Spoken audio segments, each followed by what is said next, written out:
Hey George, what's going on, man? Tony, how are you? I'm great. Just living the dream, man. Look at this. Look at behind me. Where am I? I'm in Mykonos. You're in Mykonos, and I know this is definitely your photo, right? You captured, and Yeah. yeah, I've No, had I wish I was there. Right? many drunken nights on those steps behind you over the years, Yeah. but I'm not A, diving into that. a frozen moment in time behind me. No, but Exactly. I'm in Greektown, USA, actually. I'm in Tarpon Springs. Close enough. Perfect. That's perfect. I'm down here in rainy California right now, but Mm, yeah, all good, all good. I'm glad we got to connect today. for sure. Likewise. Why don't we just get started? Why don't you tell my audience a little bit about you and we'll jump into things. Absolutely. So George Stroumboulis, born and raised in Canada, Greek Canadian. And university time came around, studied over in Europe. First job at a university brought me to the States. Typical story. My mom's like, no, no, you got to come back home. I'm like, Mom, just give me a couple of years in New York and I'll be back home. Almost 20 years later, still living here in the States. My mom still thinks I'm coming home in the next couple of years. But yeah, I live down here in California right now, wife and three kids. Amazing. Um, Clearly, entrepreneur life is what this has become for you. Talk to me about that. What led to it? Is that something you've always dreamt of, or is it something that just fell upon you and said, "This is me"? Yeah, you know what? I think it's probably cliche what I'm about to say, but the Greek heritage, right? It doesn't matter where the Greeks are around the world. The majority at the time, those who left Greece were poor, right? The wealthy weren't really leaving Greece. They had to hustle and come up with stuff, right? So we're all born in that mentality of you figure it out, you figure out your own business, you pay your own bills, right? So from a young age, you're born into that lifestyle, seeing your parents running different businesses and restaurants and being thrown into that environment. So I think it's ingrained in me personally and in our culture. So that's pretty much it. Like I grew up in the restaurant industry, and I remember like the first entrepreneurial moment was during the 1994 World Cup in the States. We were going to go to Boston, and we did go to Boston to see Greece play Nigeria. Right, that's kind of a side story. I was 12 years old at the time, and I remember going to that several months before. I'm like, oh, okay, it's going to be really hot there. You know, something came in. I want to start selling those fans, those motorized water fans that you spray. So Yeah. at 12 years old, I'm trying to find it. Like the internet wasn't there at 12 years old. So I'm trying to find vendors overseas that could supply this and starting to contact freight companies to ship this in. And I got down to the pricing and everything. And right there, I knew like I love doing this type of stuff. Wasn't able to get it in time. We still went and saw Greece get destroyed by Nigeria in Boston. It was a great experience, but long-winded way to say like that's when I knew like I really enjoy the all odds against you. Try to figure something out and build it by yourself.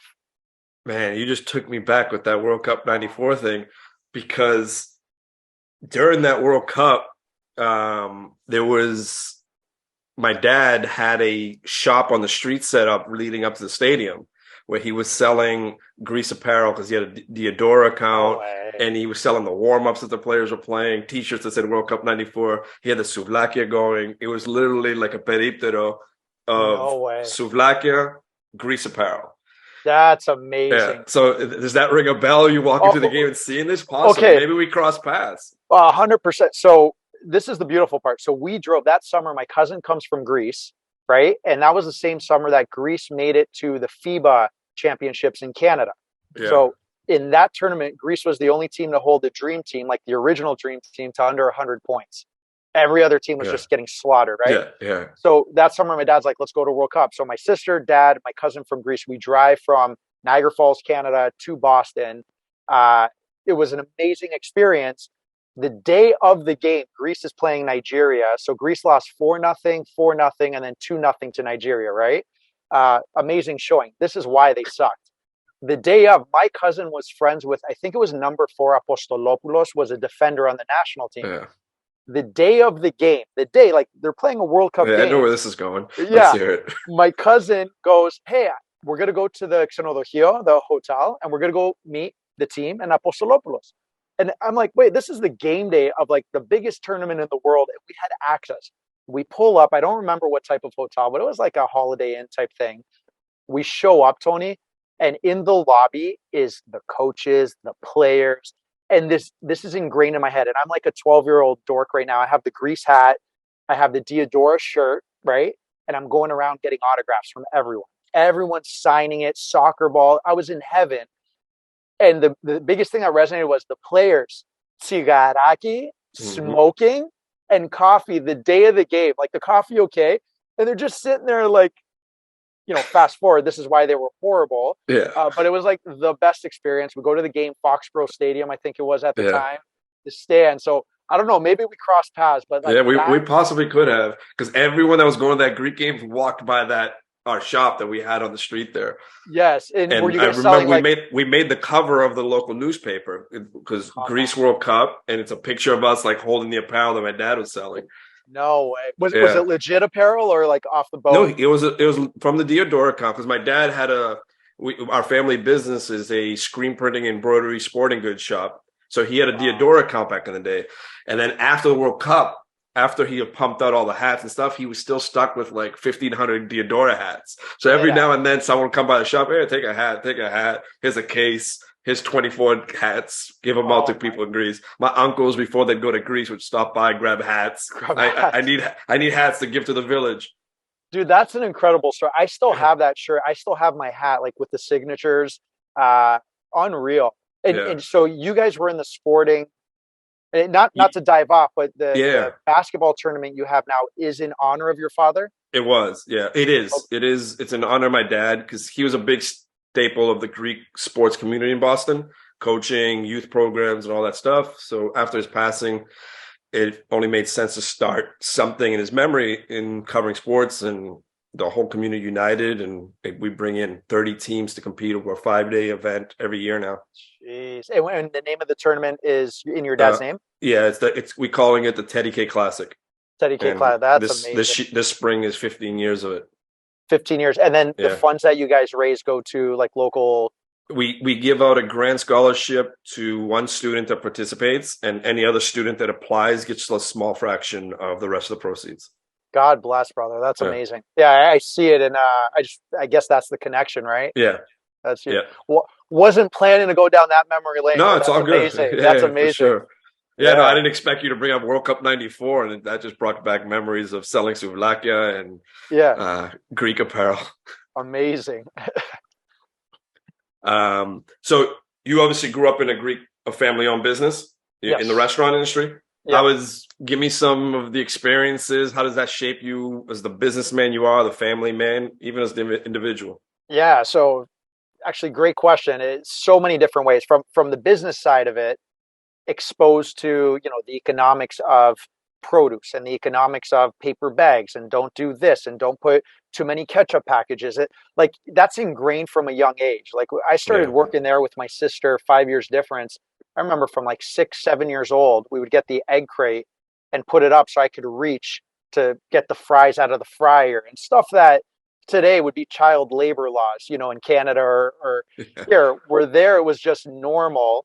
And it shaped like a lot of things because you understood that if we didn't do well that day, there was no paycheck from a big company. So you would right. see like my parents every day on their feet 12, 14 hours a day, 7 days a week. I started playing travel hockey. Rarely my parents could come to the game. So I had to go with all the Canadians' parents. And, you just realize like family functions, never took family vacations together. It was always like Hmm. the kids go or the mom goes or, Yeah, so you see that, but it also made us stronger as a unit, like very strong.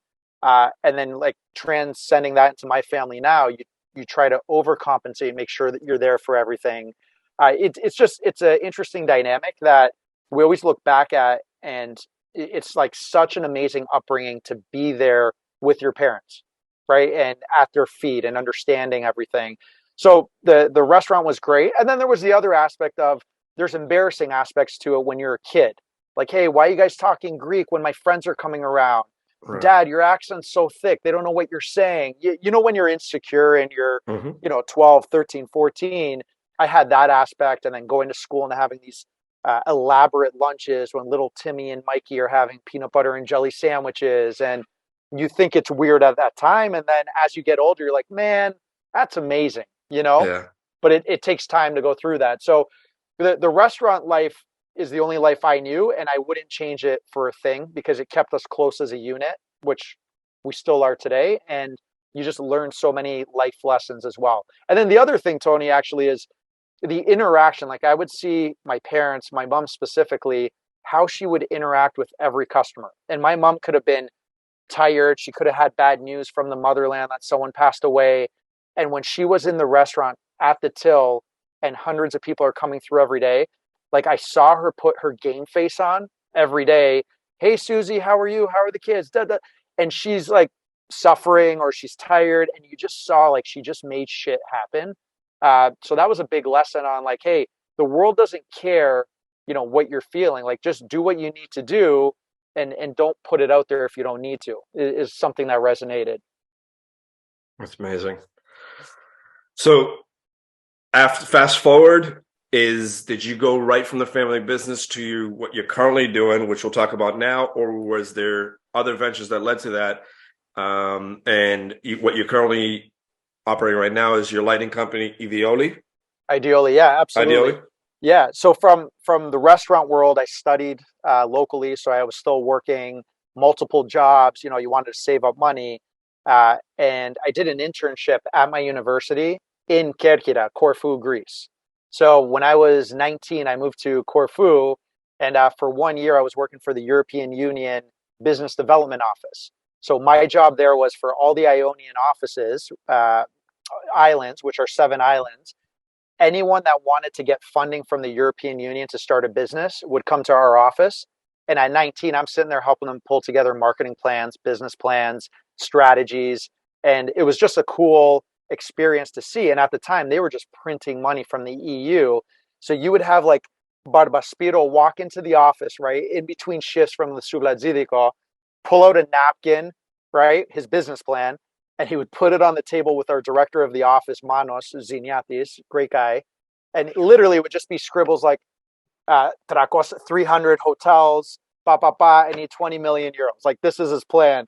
And I had to make that into a cohesive document so he wouldn't get laughed at. And the funny part is a lot of these things were getting funded at the time.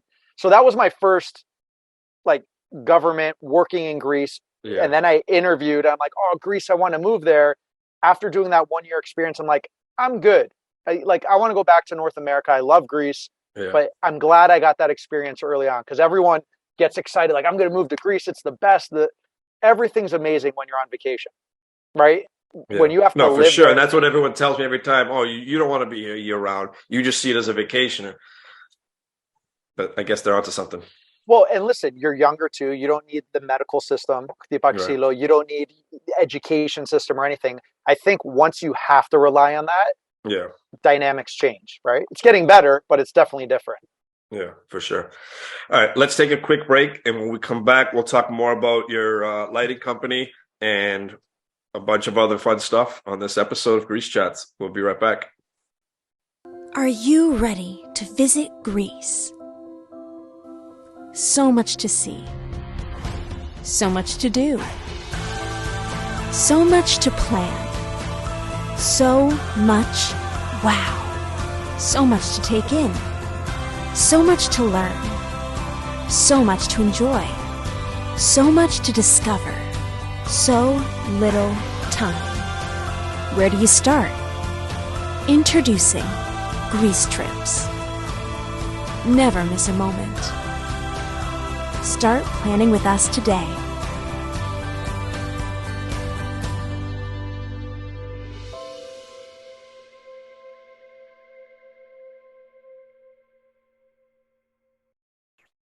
All right, so talk to me about Ideoli. Like, I know it's a lighting company, but give me a little bit more about it. Absolutely. So ideally, my background is lighting, right? Lighting products on a commercial, industrial, international scale. So launched the company 8 years ago with my business partner. And we were part of a previous startup in the lighting space. And that was successful, sold, went public on the New York Stock Exchange. And overnight, we were part of a big multinational company. And that wasn't really our style, right? Working within that framework. So we decided, hey, how could we change the lighting game a bit? How can we bring something dynamic to our clients? So we launched Ideoli. The actual root of the word comes from idiolipsis, the Greek word for obsession, because we're obsessed about the That might be quality. why I pronounced it Idioli the first There time. you go. Yeah, there you go. And that's where it comes from. So yeah, we launched this, and what we do is we're a manufacturing company of lighting products. We design with the clients. We ship around the world, and we're talking lighting from your one-off high-end steakhouse in New York City to the Tesla Gigafactory in Austin, Texas, to multinational retail stores around the world. So that's our expertise, and it's fun, man. Being able to design something with a client when it's just a box of a store or a space or a restaurant, and we get to sit with the designers, the architects, and bring the lighting aspect to life, and then prototyping it, manufacturing it, shipping it, and once it's installed and you're sitting in the space, like that's the most exciting part, right? Just being a part of that. That sounds amazing. And if I'm not mistaken, did I see that your lighting made it on Curb? Curb Your Enthusiasm. Yeah, absolutely. That did happen, right? Yeah, that did All right. happen. Yeah. You're a big fan of Curb? Oh, huge fan. Huge Huge, fan. right? So you Yeah. were a Seinfeld fan as well? Yes. Yeah, Yes. yeah. So, but Yeah. naturally, it took me years. I didn't start watching Curb until probably season 3 or 4. Because I'm the same way. I got in okay. late, and I Yeah, got in late to Seinfeld too because I was a bit younger when it first came out. I got right. in late to both, but once you're in, it's like no getting out. Yeah, yeah. It was amazing. Yeah. So we did. One of our big accounts is a multinational office building space. So you go, you rent your office, your space for the day, for the month, whatever. So the specific headquarters for Netflix was all our lighting, and there was a scene where they're walking through, and it was just cool. It's just cool to Yeah. see that type of stuff, Amazing. Now I know Yeah, where to get my lighting when I set up my podcast studio.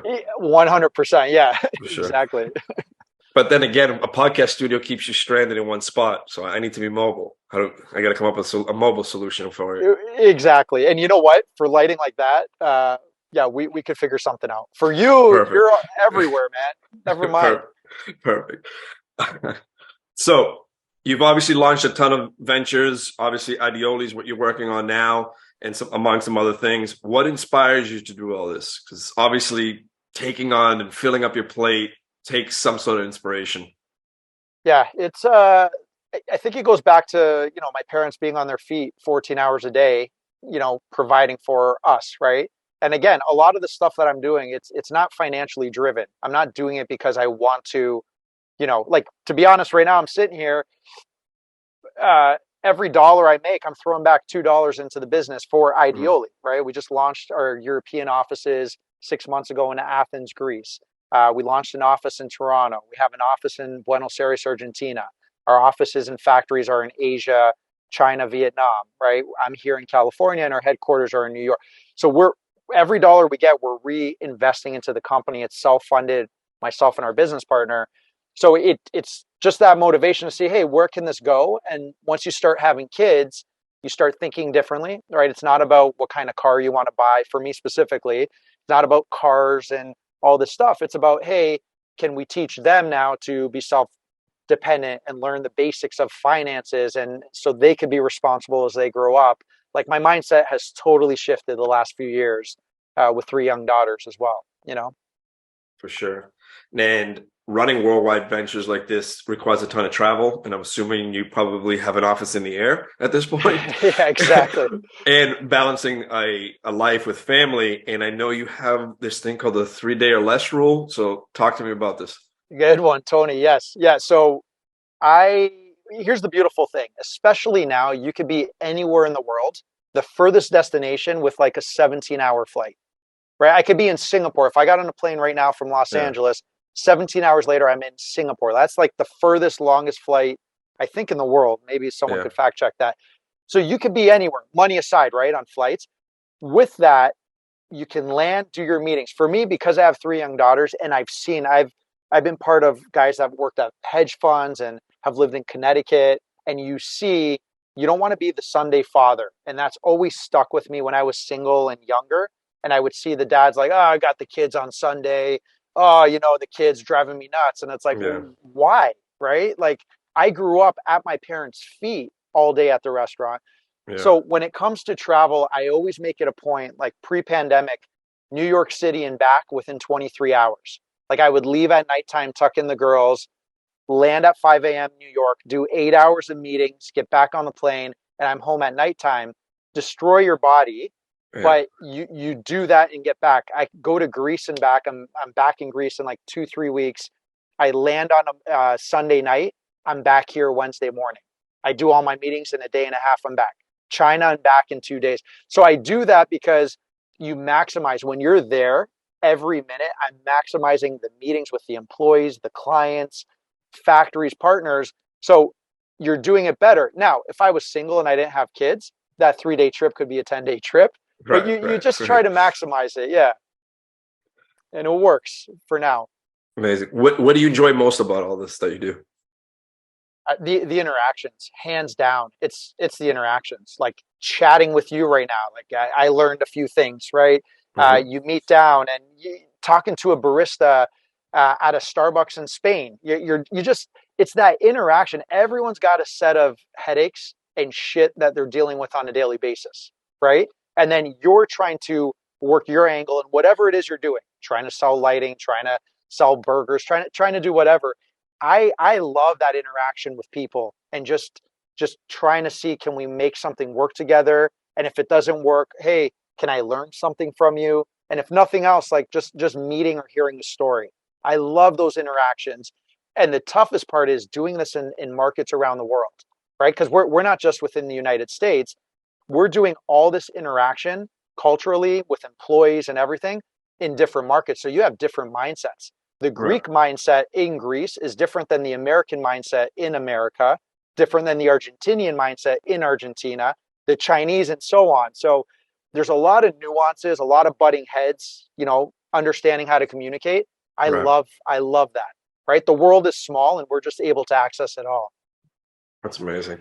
So you fill up all your schedule, you do this, you're running Ideoli, you're around the world all the day, you're balancing a family, but there's also some other things you're doing. I know you started a podcast recently.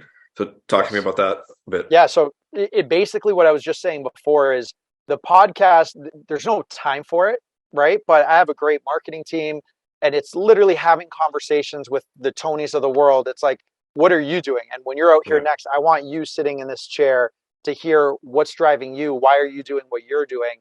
I love those stories, right? And you could chat for 30 minutes, an hour, 2, 3, 5 pieces of information will resonate with me personally because I always like to learn about something. And I think with the listeners as well, and you're starting to hear positive feedback. It doesn't matter with the guy who's selling, smokes at the Periptoro or the guy who's selling lighting to Tesla.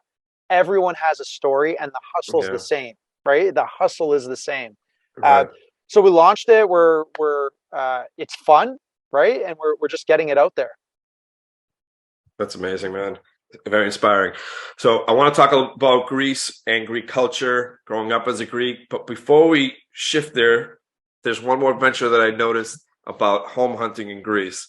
Yes. Can you Yeah. talk to me about a little bit about it? So basically, what you're doing right now, right? What you're going through right now, yours is on the positive side. Like you are marketing Greece, you are embodying Greece, the brand. You as Tony and your brand, it's remarkable, right? The amount of followers you have across all platforms, everything. It's so impressive, and it's not your cheesy Greek advertising. Like when I look at your stuff, you're like, wow, man, like it's clean. The videos, everything. You're passionate about that, right? You're like, what's driving you to do that? I guess I want to ask you first, what's Yeah. driving you to do that before, and we'll get into the Hellenic home hunting, because I Yeah. think it's the same nuance. It's I guess it's a mix of passion, expressing myself, expressing my creativity, and I guess it's the pride of showing what we have back home. Yep. And I just always have grown up in the creative world and just putting stuff out there. And always there's one quote that I don't know who said it, but I know everyone has referred to it at one point or not. I think Kobe Bryant has even mentioned this a million times, is well, no matter what you do, just try to be the best you can be at it. 100%. Are you chasing those initiatives with the dollar first in mind? No, no, it's more of I truly love it. Yeah, it'd be nice to turn this into this company that can support everything, but I don't think that is the first thing in line, no. But it will come, right? Because you're chasing Right, the passion and right. that. Yeah. I think that's something that will come by everything else that I do, the seeds that I plant, the effort, and then that will come as well, that will follow.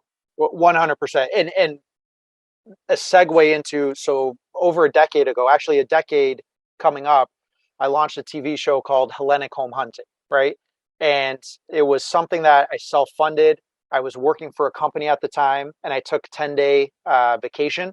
And during those 10 days, I produced, went to all the locations. We did 7 locations across Greece. And in 10 days, with like lifelong friends now, we traveled to like Mytilene, Crete, Athens, Stupa, all these locations, Yeah, and we were filming international couples, families coming to Greece to buy property, basically like House Hunters International. So I did that. Didn't have a network at the time on where we were going to film this, air it, and that's when someone from the Canadian Embassy, who's now a lifelong friend, helped me, and we walked it into Antenna. They picked it up, and I had zero mindset of making this profitable, right? Like I was funding everything. It got on air, and then the big thing for us at the time, 10 years ago, someone from the Wall Street Journal saw a little write-up somewhere, and they ended up coming and interviewing. And I remember when I got back, I'm at Grand Central Station taking the train, which anyone who's never been there, it's like the train station in the world, right? Like it's magical. And the morning of, I had to take a train to Greenwich, Connecticut, and that was the day that it appeared on the front page of the Wall Street Journal. It was like the full spread on this show that I was doing, and they had my face on it. They had the write up with, the family. And it was just the surreal moment sitting in Grand Central looking up, and you're like, fuck, man, the Wall Street Journal covered this. Positive. I was excited. I'm like, oh my God, this is amazing. Greek media saw this. And then from that point forward, I was on morning talk shows. I was in newspapers, and I was like the villain of Greece for 15 seconds on this Greek American businessman is taking advantage of us Greeks, trying to bastardize and sell our property. It was like negative media. And at the time, I'm in my late 20s, right? Barely 30. And I'm in a studio apartment in Manhattan. All this stuff's coming at me. Cousins are calling me like, Malaka, like, what did you do? All this stuff. And I didn't know how to defend myself. I had no platform. And it was just this amazing experience. Looking back 10 years ago, I'm like, wow, man, that was such a cool chapter. And I did the right thing at the time.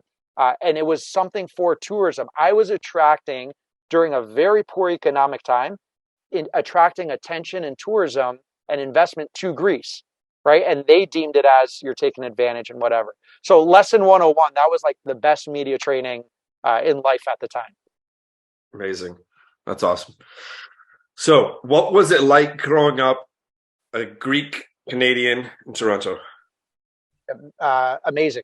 Like just basically, I would imagine the same way as a Greek American in Boston or New York for the main events. Like I remember going to see Stathis Psaltis come perform in Toronto. My parents took me there. We met him, and the concerts, and then the church and the dancing. It's magical, man. Like Greeks outside of Greece try so hard to hold on to that. Yeah. And I love that they group in the church, the culture, and everything.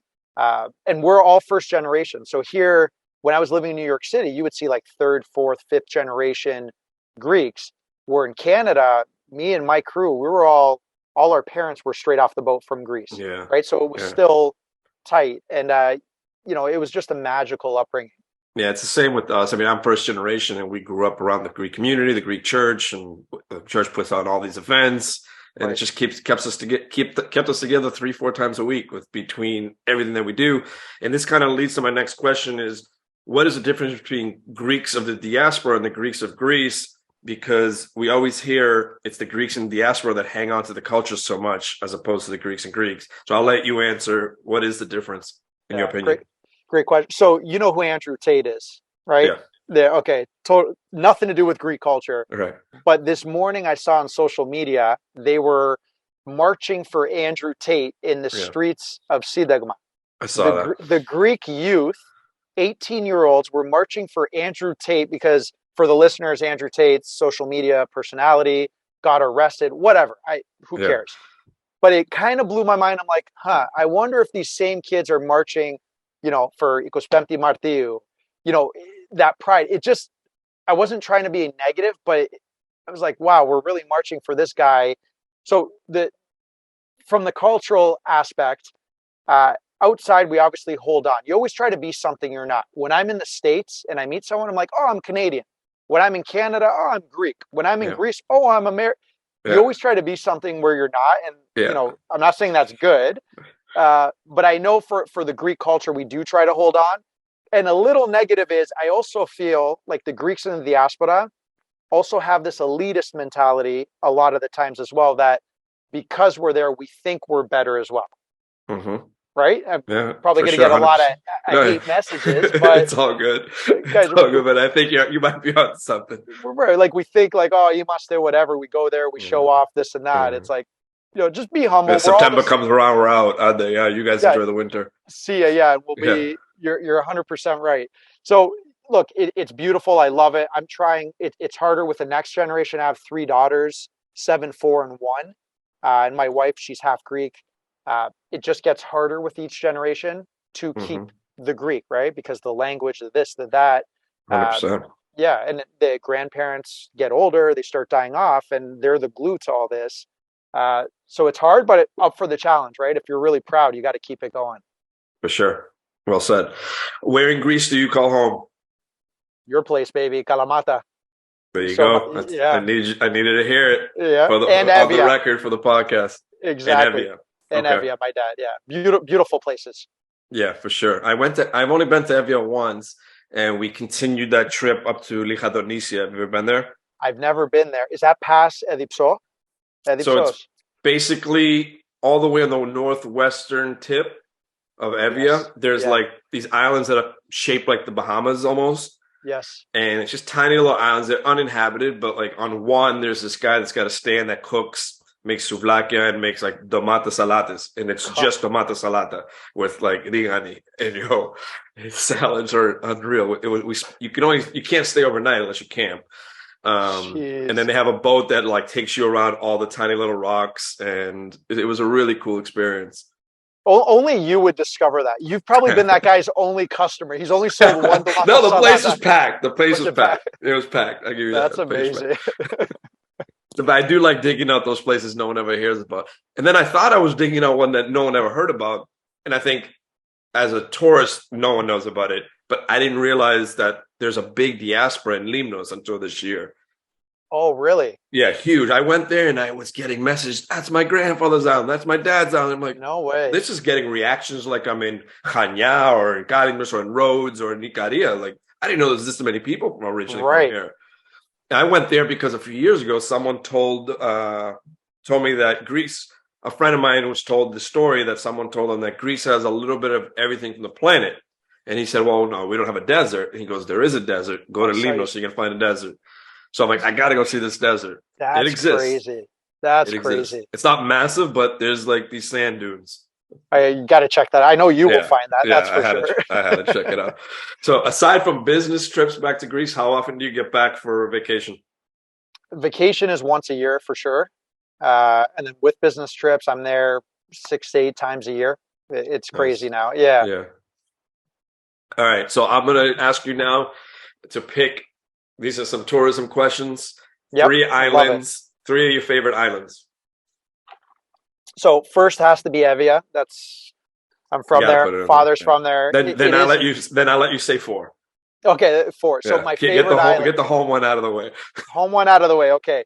Second one for me is probably Kerkira, Corfu, just because it was a chapter in my life when you're learning. And that island, I lived there for a year, and I loved it so much because it appealed to royalty, like literally royalty was born on that island, and then right down to like the trashy British tourists urinating, in a coffee cup, right? Like just, it was 2 extremes. And if you wanted to party with them, you could do this. So I really love that island. And then from the other islands, everyone has a memory for me, right? So it's not Yeah. like I would want to go back, but I really enjoyed Moni. Have you ever been there? No. Okay, first time we went there this summer, we did a little, it's 1 hour from the coast of Glifada, right? And Maniatis Cruise, shout out to our good friends Yes. Maria and Yep. Billy. Yep. Okay, they're amazing. They took us there, and we took the Ideoli office. I'm like, just keep us close to Glifada, and we go an hour. It's uninhabited. It's got peacocks and wild animals running wild, and the waters are like Bahamas, Epatha, like it was amazing. Moni, Wow. yeah, Moni. Moni, Writing it down. and it's a close one, yeah. So shout out to that. Maybe I just ruined it. If your listeners all start going there, it's not going to be as right. Yeah, everyone keeps telling me, don't tell people about the places you discover. Don't keep them private. Keep them private. I'm like, yeah, I need my audience. No, exactly, I need the exactly. So views. yeah, so I would go Evia, Kerkira, Corfu, and Moni is an awesome All one. right. It was cool. All right. So 3 on the mainland aside from Kalamata. Yes, exactly. Oh, three on the mainland aside from Kalamata. I fall in love with Athens every visit I go back. Same. Yeah, Right, like I I agree. literally every visit I'm like, wow, this is Athens to the world is it's dirty, it's graffiti. Only spend 2 days there. I hate when people say, oh, just 2 days in Athens. Go to the Acropolis and then go to the islands. Like, no, man, Athens is amazing. It's world class. It's still very cheap compared to the rest of Europe, right? And if you're going to invest there, invest now before they start building all these resorts going on, because property is just skyrocketing. So Hmm. Athens, I love. Peloponneso, I know it's broad, but I fall in love with that even more. We went there with my family during COVID when nobody was traveling, right, in Yeah. 2020. And we said, you know what, instead of getting in and out of planes and boats, let's just get a car. And I was driving my kids around. So with, Stupa and then going to the other Hmm. side, Methoni, in general is absolutely incredible. And then the third one, you know what, I'll give a shout out to Parga. I All was right. really impressed with Parga. I have no family connection there, but you feel like you're on an island, but it's on the mainland, and it's beautiful. Nice picks. There you Nice go. pick. There you go. Give me three favorite Greek dishes. Oof. Okay. Uh, so anything my mom cooks is magical, but let's just say I love my gemista. Like, give Yeah. me gemista with the kima and rizi. Yeah. Love that. You know what? You got to go with a gyro. Hmm. I know it's standard, drunk, sober. It's always good. Yeah, it's always good. It's always good. And then, I'm a big pasticcio type of guy as Oh well. man, you just made me really hungry. Yeah. And spanakopita is like the ultimate. Can't go wrong with like a Yeah. spanakopita. All right, and 3 desserts. Not a big dessert guy. But I tell you, the ekmek kataifi, I've fallen in love with the last few years. Like, it's so good. I love a galactoburico. And then, you know, Viples. Is that Viples? My yaya in Hmm. Kalamata makes the Yep. Viples. Love them. Love them. Awesome. All right, a few wrap-up questions, and we'll put a wrap on this episode. What advice would you give someone who believes in entrepreneur and really wants to just get started? Yeah.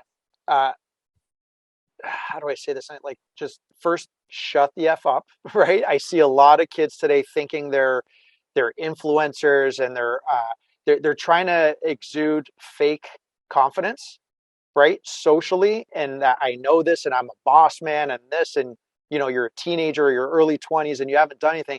Like, just be quiet, grasp on and learn. Like, just, it's not about the money, right? Like, find that free internship, listen, like, follow, hey, reach out to Tony and say, Tony, can I come to you to an island and can I charge the batteries on your cameras and just shadow if that's what someone wants to do? Hey, can I come in? We're losing that, people just being humble to learn because everyone wants to be Yeah. a boss. So my advice, and I always say this to my kids, like, listen more, talk less, because you're going to learn, right? And that's my biggest, drives me nuts when I see kids thinking they're a boss from the day one. Well said. What is your definition of success? So post kids, this has changed, right? So with kids now, it's being able to financially support a lifestyle that allows me to have more time with the people that I love. Like, to me, that's success. Like, just spending that time and experiences through them and not stressing financially on the day to day. And that's a daily grind, right? Trying to get that. All right. And who or what inspires your work ethic? Yeah, parents, 100%. Parents, like, just seeing that. Just closing comment on that. Like, I helped sell my parents' restaurant during COVID after 40 years of having the same restaurant, other businesses, but this was their main one. And my father, into his 70s, was still working all day, 6 days a week, mother, and just seeing that.